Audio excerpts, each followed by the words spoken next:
yet again with another episode of Thoughts of the Anointed. How y'all doing this Friday? As I was out and about getting my life together and doing that which I do best, you know what I'm saying, getting it in on this beautiful Friday.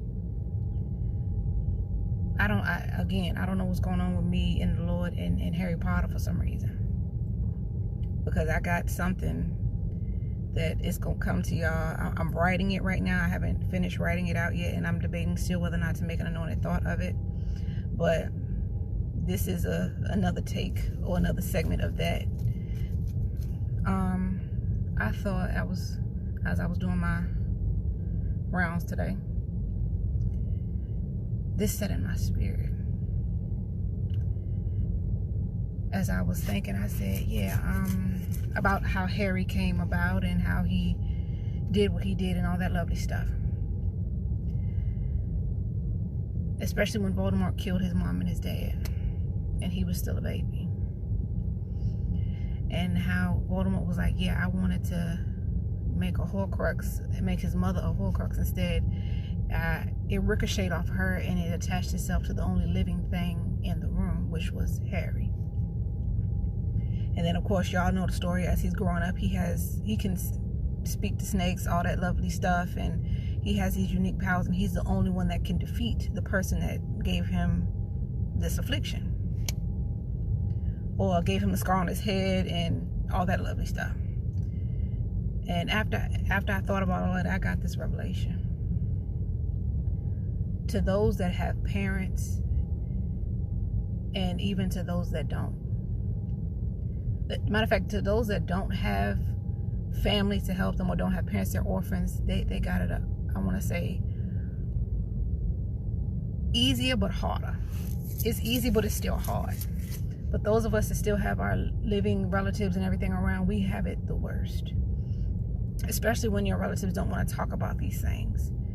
When the child is an orphan and they have these little afflictions and issues and they don't know where they got it from because they don't know where they came from. They have no history to go off of.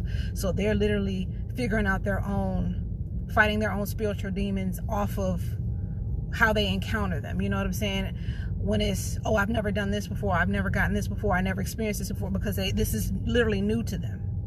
Even though it's in their DNA, it's new to them.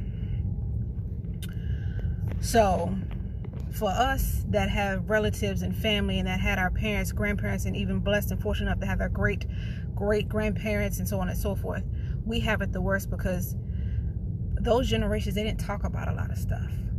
They waited till they died, and then we found out a whole lot of stuff from who came to the funeral. You know what I'm saying? They don't want to talk about it out loud, but yet their spiritual fights and demons and spiritual afflictions, they attach themselves to us when they die. So this is what I got from that. Because he made the mistake of killing his mother and Harry's mother, and didn't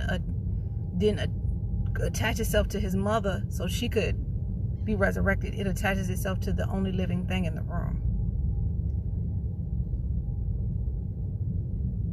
Talk to your elders and find out what so easily vexes your bloodline, what lineage you come from, what afflictions and who deal with what.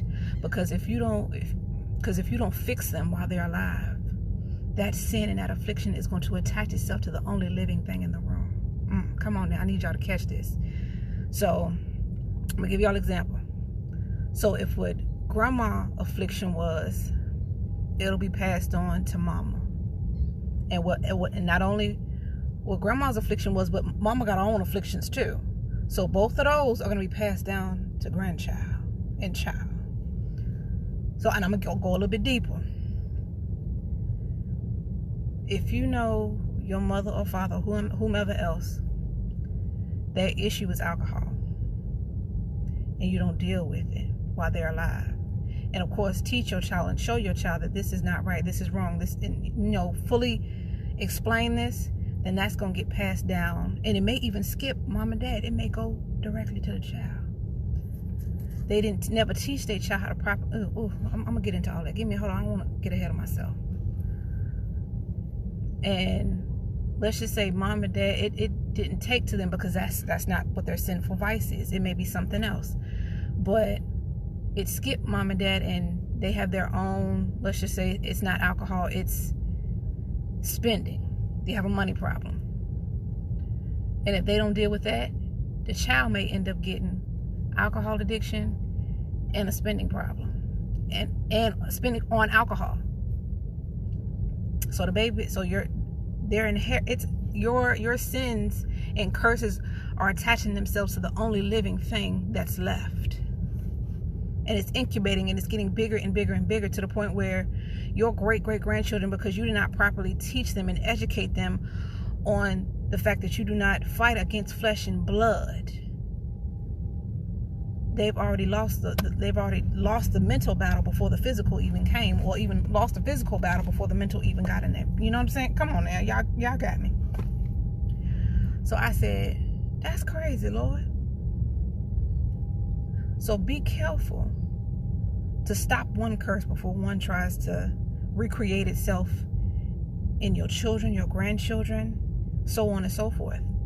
And because, we cool, I'm gonna get a little transparent.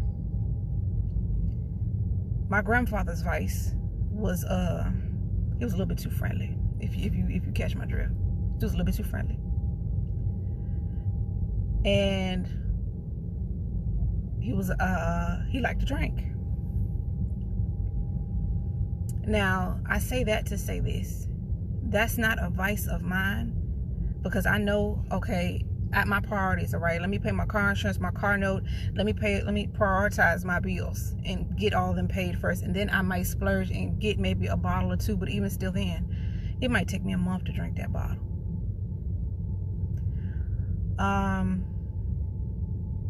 And with his grandsons, some of them like to share too much. Too much for me. But that's not a vice of mine. It may be a vice of my cousins, but it's not a vice of mine. So the devil don't come at me like that. He come at me with the drinking part, but not the sharing part. So I said, and even seeing it now, I'm like, I can pick out which cousins have this issue, and I could tell what was going on in our lineage by the way we react to certain things. It's attaching itself to the only living thing that's in the room, and it's going to incubate in them. And if they don't fix it and deal with it, it's going to go to their children. So one, be careful who you expose yourself to, for one, because you don't want to expose them to something that's not theirs, and then that's going to add on to what they already got. Like, you don't want to do that. You want to educate them and give them the tools necessary to fight this fight in the spirit before it even manifests in the physical. Like, that was my anointed thought for today, and I hope I got it out clearly for y'all. If not, you already know. Leave me a comment down below, and I'll redo this if I need to for y'all. But other than that, don't let the sins of your ancestors and your past attach themselves to you and grow and try to reform again in you. Kill them at the root before they even plant the seed in you. Pray against it. Stay prayed up and kept and covered on all ends, on all fronts, and all gates. Y'all, that is my anointed thought for today. Y'all stay gifted and heavily lifted.